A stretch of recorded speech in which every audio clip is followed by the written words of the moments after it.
The Best Ramen in the World by Project Equipment, Chapter 2. I never thought after everything I did and all that I went through that I would end up opening a ramen shop. Were the thoughts of one Naruto Uzumaki as he closed up shop after yet another long day at Ichimaki Ramen. His quaint little shop had gotten more and more famous as the years went by, known for welcoming everyone regardless of their race. It did cause some of the more strict bigots to stay away and even go so far as to hassle him, but Naruto never did let the opinions of others decide what he did. And in his view, this discrimination against fairness was the most stupid thing he had seen, and he had seen some fairly stupid things in his life, at least when the villagers of Konoha treated him like shit. It was out of fear of what Kurama was, and fear of being in the vicinity of the Kyubi, sealed or not. That didn't justify their actions, but at least they had somewhat of a half decent reason for them. But this? Discriminating against people just because of how they look, something that was out of their control, unacceptable. Suffice to say that Naruto had beaten the snot out of some elitist for creating a scene and picking a fight with some of his fondest customers. But other than the occasional scuffle, the shop was mostly peaceful. Even some huntsmen had shown up with their team a couple of times, saying that the environment was a welcome change from the typical life and death situations they faced. According to Naruto, though, one event was the most important that truly highlighted his years working at the shop. Papa!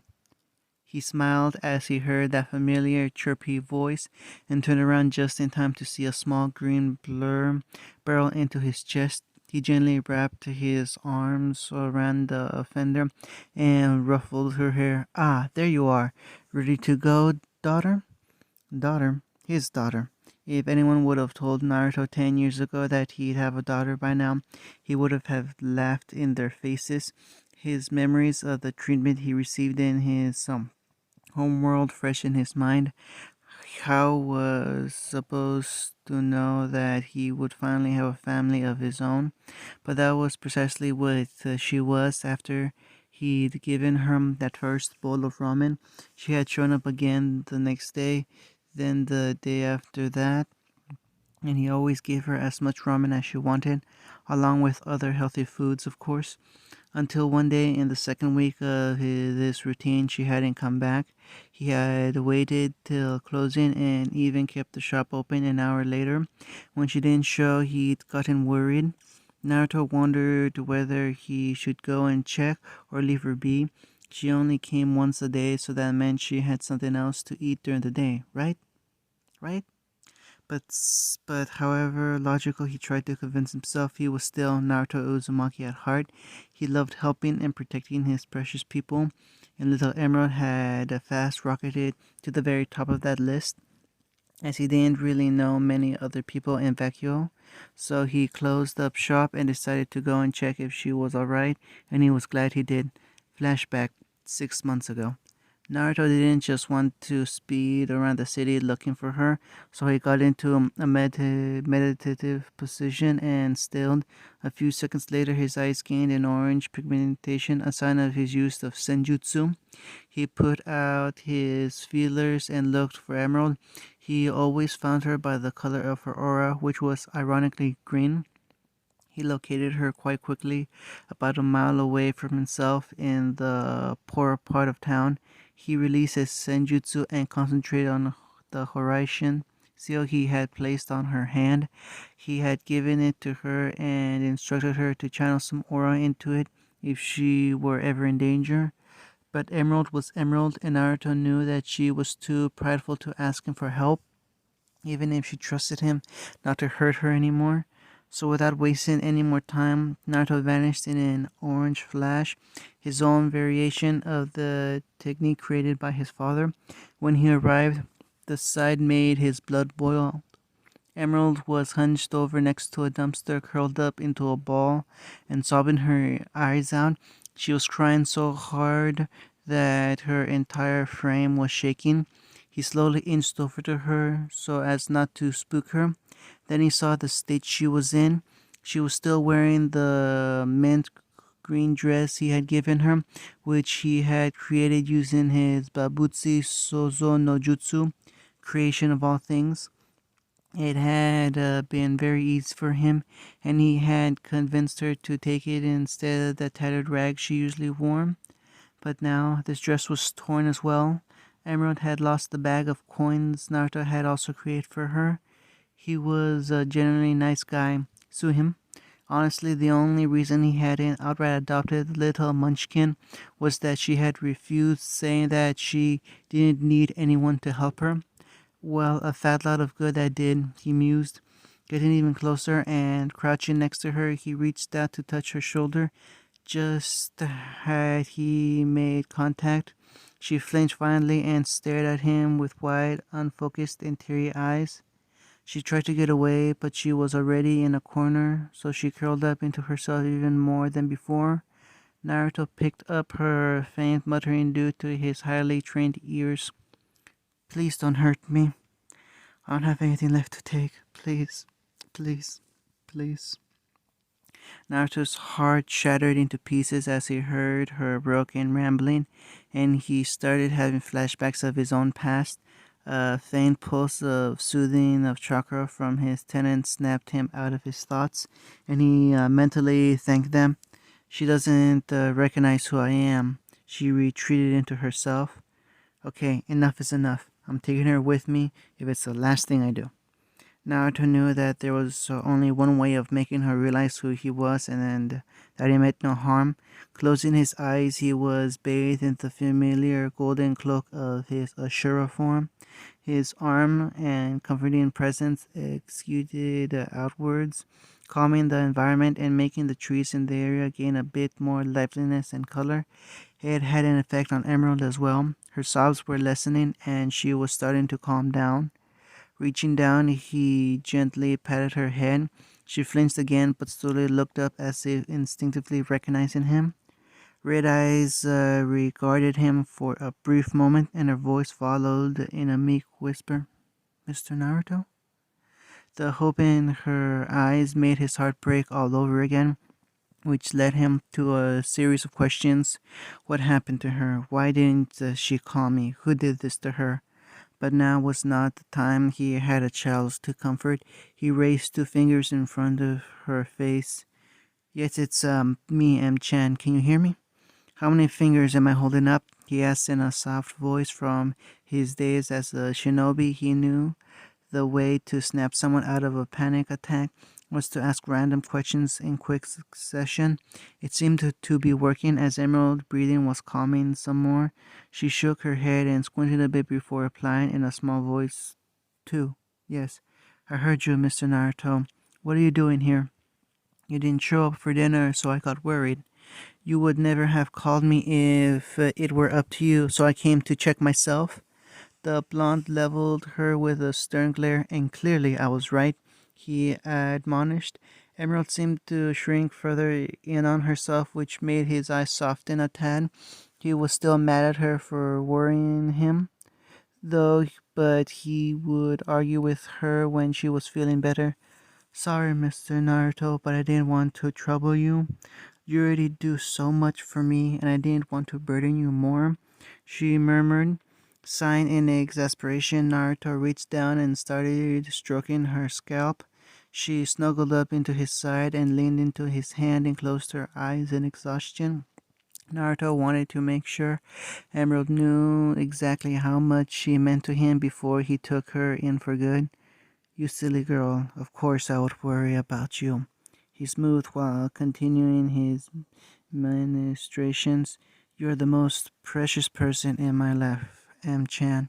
I have no one else but you. She looked up at him and he continued, I know I just met you a few weeks ago, but I feel a kinship towards you, you know?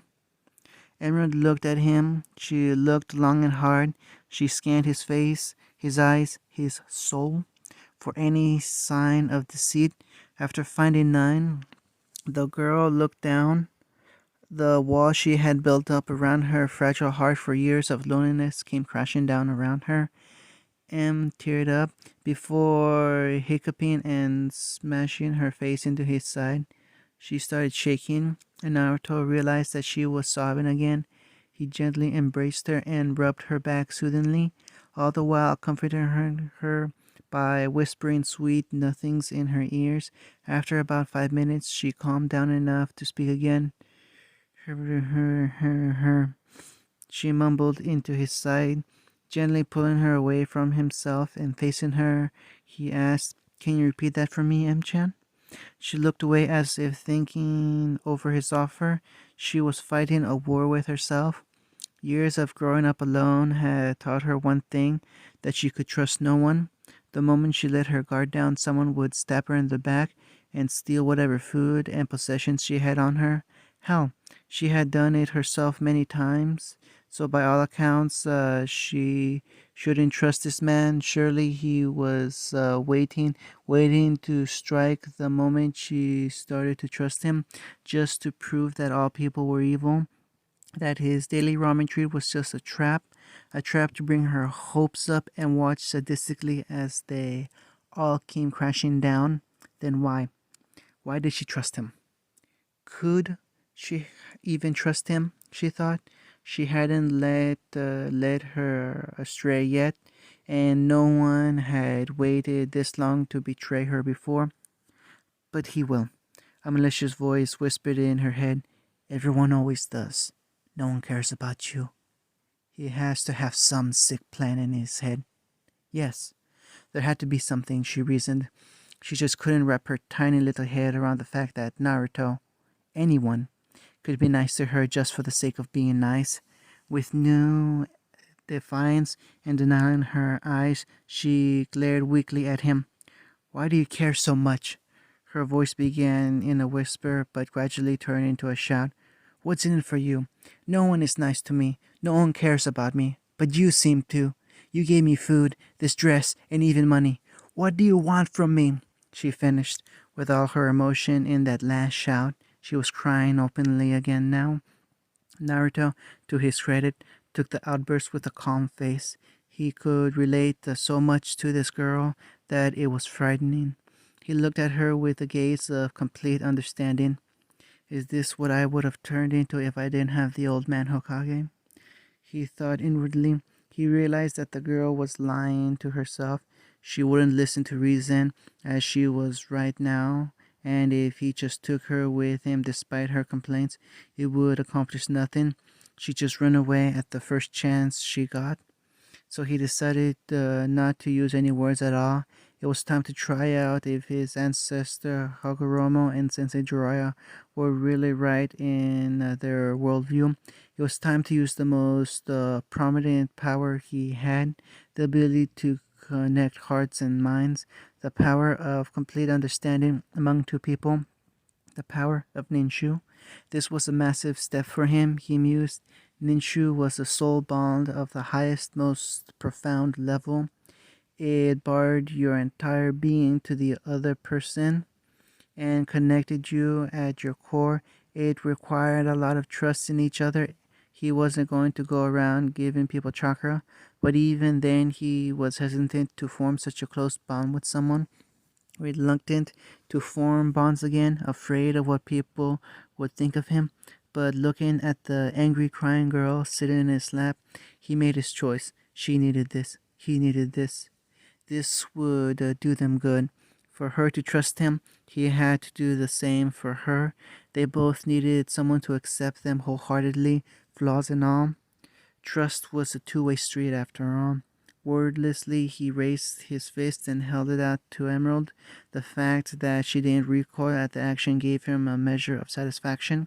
She looked at the outstretched hand quizzically, not knowing what to do. Naruto looked at her, his fist, her hand, back at her, wiggled his fist, all the while remaining silent. A look of realization dawned in those teary red eyes. Naruto wanted to bump fists, she thought. She couldn't understand why, but raised her own fist to meet his anyway, just to prove herself right. She defended. Any moment now he would catch her fist and turn on her, any moment. Except though accepting the word, she bumped his fist with her own tiny hand, and then she understood. Understood everything. Everything about Naruto, from his birth to his departure from his homeland and his arrival on Remnant. She never would have believed him if he told her straight up, and somehow she knew that he understood her as well. She was speechless, as words were not necessary for their conversation. Re- Retracting his fist from hers, Naruto moved over and picked up the frail girl in his arms. "Let's go, M-chan. I'll take care of you."